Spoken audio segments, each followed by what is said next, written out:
Hey there, welcome to That Dang Dad. My name is Phil, and tonight I wanted to put together a little breezy video just telling you about some things I enjoyed in 2021.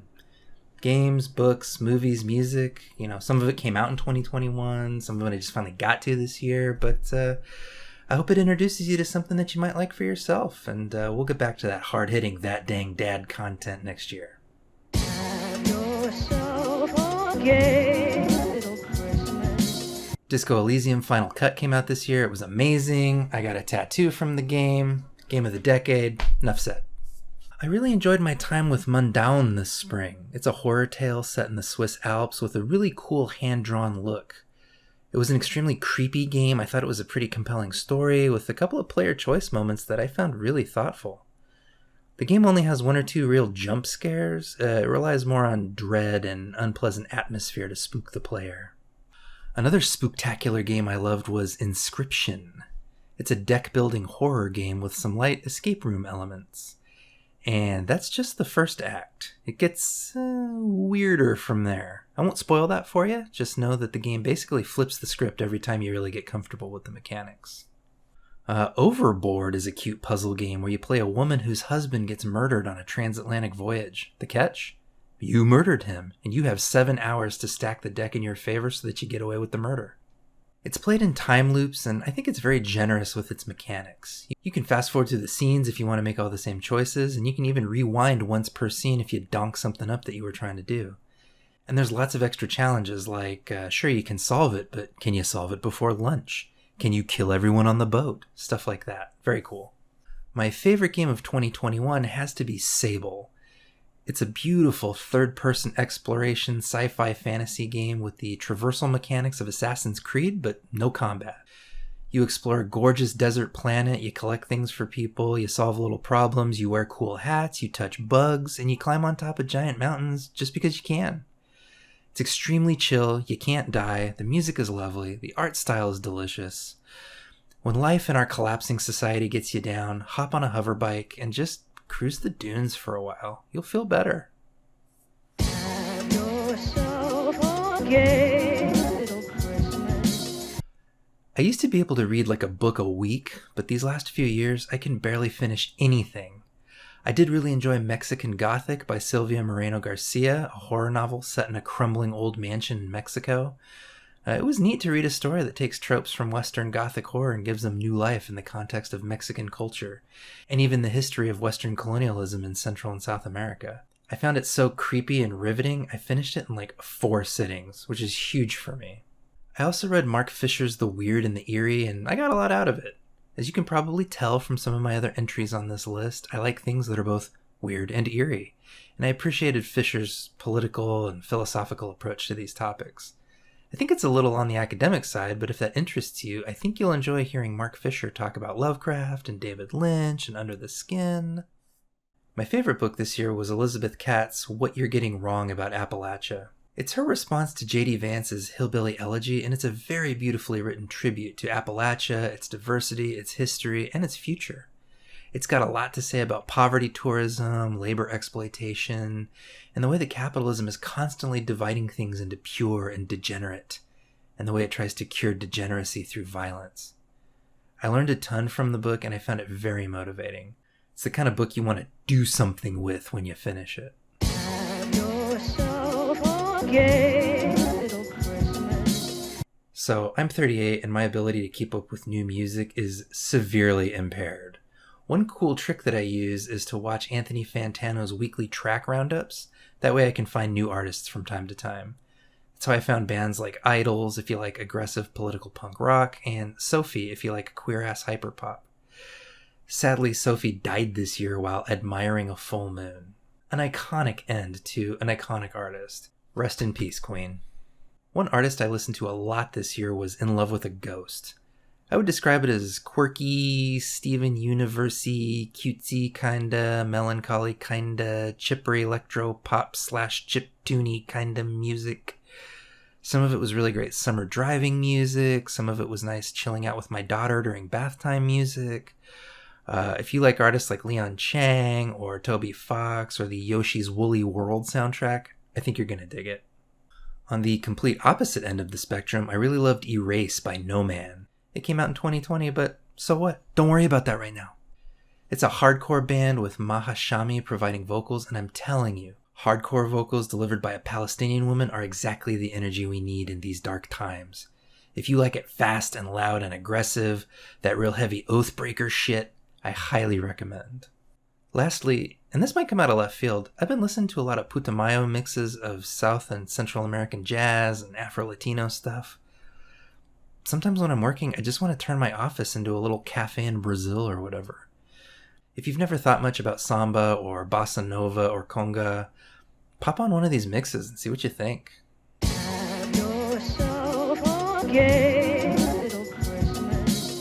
I thought 2021 was a pretty good year for film, even though I only saw 2 movies in mostly empty movie theaters, those being Dune and Green Knight. They're both great. You don't need my recommendations on them. And anyway, before we get into films, I did want to give a shout out to Reservation Dogs, a really awesome indigenous crime dramedy series on FX.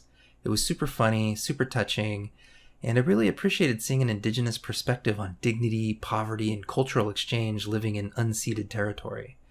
Got a great cast, you should check it out. The Netflix Fear Street series was really good, and I was surprised because I thought it was going to feel cheap or generic, but there was a ton of heart put into it. I really loved the chemistry between the characters and the production design of all the different timelines. Just a really pleasant surprise. Séance is another horror film I liked a lot. Some girls in a high-end boarding school hold a séance to summon the ghost of a student who'd been murdered, and they accidentally awaken something malevolent. I love tightly wound school thrillers. This had a fun cast and some fun twists. Jakob's Wife ruled. Barbara Crampton stars as a preacher's doting, unassuming wife who gets bit by a vampire and discovers how much better it feels to be a main character instead of just someone's marital accessory. It's very much about gender. I would argue it's pretty queer, and it's really more comedy than horror, although there is some goopy gore from time to time. A film that is not funny at all is Titane, a French surreal thriller. This one is hard to classify, and it's hard to even talk about without needing to spoil several things. This is a pretty rough body horror kind of thriller, but I think it's also very much about gender, and in fact, if you're someone who's transmasc, I think Titane has a lot for you if it's not too triggering to watch. My favorite film from 2021 right now looks like it's gonna be Last Night in Soho by Edgar Wright. It's about a young girl from the English countryside who moves to Soho for college. She's obsessed with 1960s London culture, and she begins to see visions of the past, which sets her on a path to solve a little mystery. What I loved about this film is that I think it's Hauntology the movie. This is a film that is very much concerned with how absences become presences in our lives in ways both amusing and terrifying. I also have a pet reading of this film that it's secretly about the horror of formerly radical women who become TERFs, but we'll leave that for another time.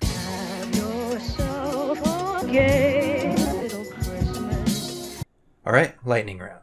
In terms of podcasts I've been enjoying, if you like tabletop RPGs, I really like Fun City for Shadowrun and Rude Tales of Magic for D&D. The Adventure Zone needs no endorsement from me, but this 4th season is really, really good.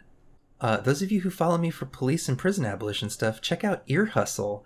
It's a podcast put together by incarcerated people from San Quentin. Extremely good, extremely educational, extremely touching. I can't say enough great things about it. As far as YouTube channels, look, half of my friends are YouTube creators. They're all amazing. I can't list them all, so I'll just tell you that I really enjoy Soft and Hollow for horror video game discussions, Linus Bowman for typography and design discussions, Rainbow Plant Life for plant-based cooking, Prod for playing Dark Souls mods, and my YouTuber of the year is, of course, the man I wish I was, Jakob Geller.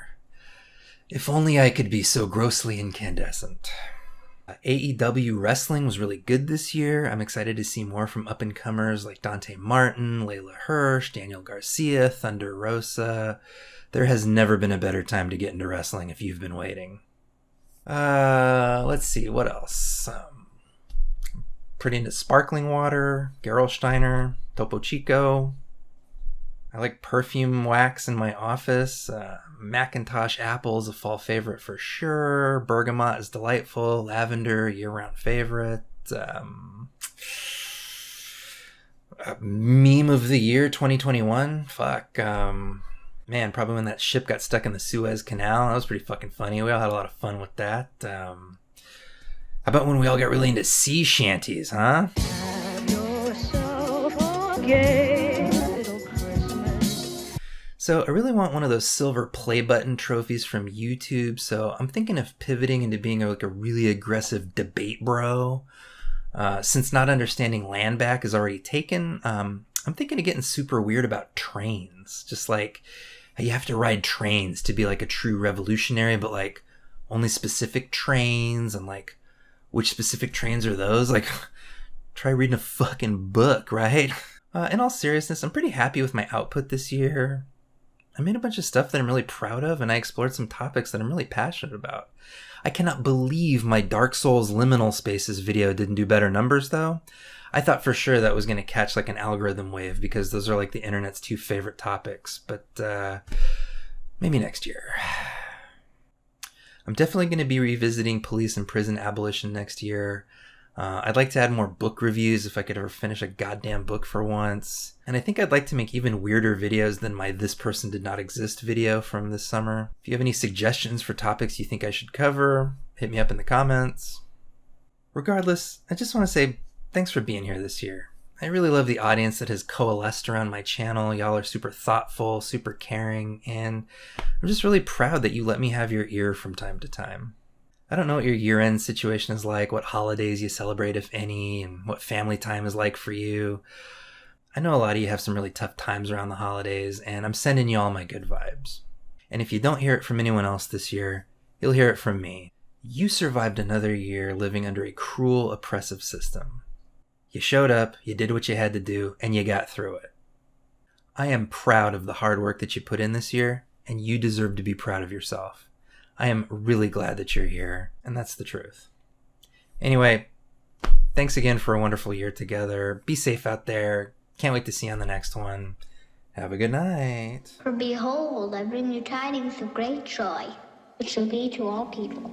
For unto you is born this day in the city of David Butch Queen, first time in drags at and on. Have yourself a gay little Christmas. Let your heart be gay. Next year all our troubles will be out of sight.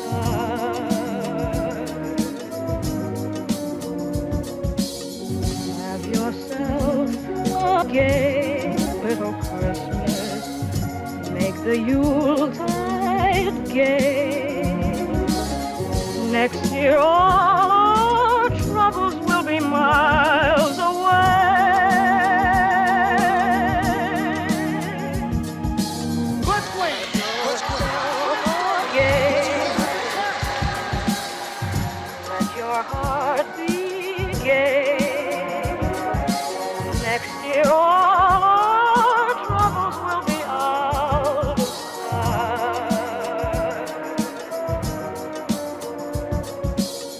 Have yourself a gay little Christmas.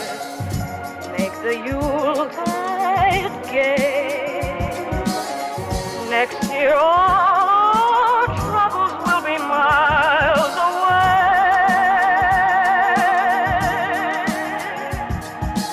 So have yourself a gay little Christmas now.